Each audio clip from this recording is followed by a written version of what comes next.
Sophie Cunningham addresses Caitlin Clark revenge foul against Connecticut, while throwing WNBA under the bus.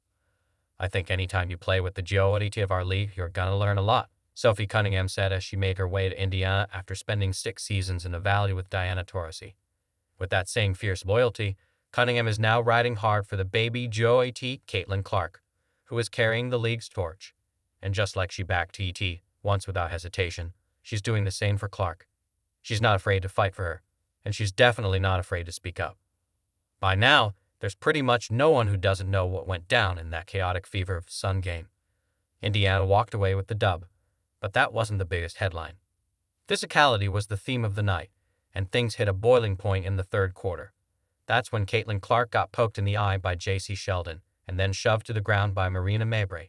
And while everyone watching expected Mabrey to be shown the door, she got just a tech.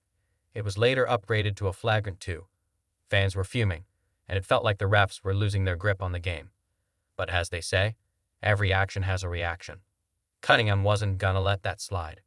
With 46.1 seconds left on the clock and the Fever already up 87-70, Sheldon drove in for a layup, and Cunningham straight up grabbed her midair and chucked her to the floor. No play on the ball, just a whole lot of rage. Fever guard Lindsay Allen immediately stepped in, probably trying to stop the situation from spiraling, but Sheldon jumped right back up and went straight for Sophie.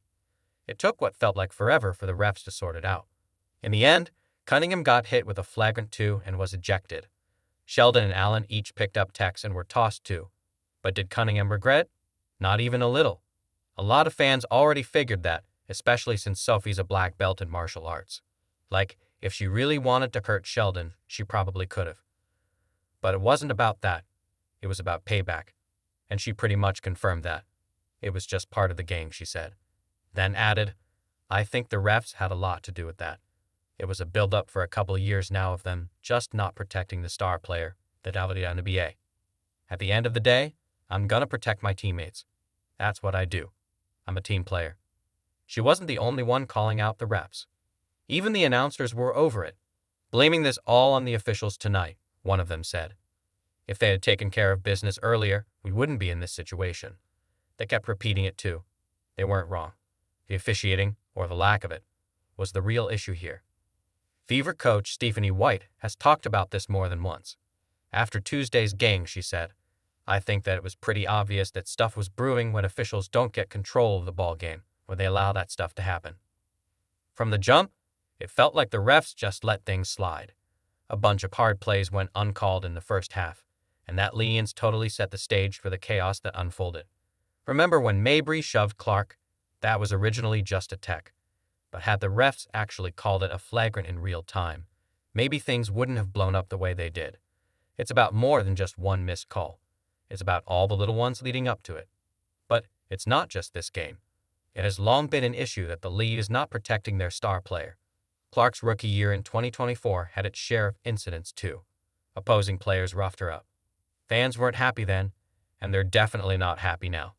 Even in the Liberty game on May 24, the Fever were down 2. Final possession. Natasha Cloud made contact with Clark, and refs didn't call a foul. Clark threw her hands up in disbelief, and both she and Cunningham let the officials hear it. A replay showed Cloud pushing her shoulder into Clark's as the ball came loose.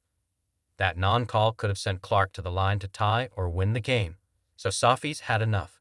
And now, she's doing what she feels needs to be done, protecting her teammate herself. She's not just putting players on notice. She's putting refs on notice too. Remember when former NBA All-Star Joakim Noah said the Fever needed an enforcer to protect Clark? He said it last September. If I was the owner of the Indiana Fever, I would get a real enforcer in there to protect her. Well, they did, and Indy fans love it.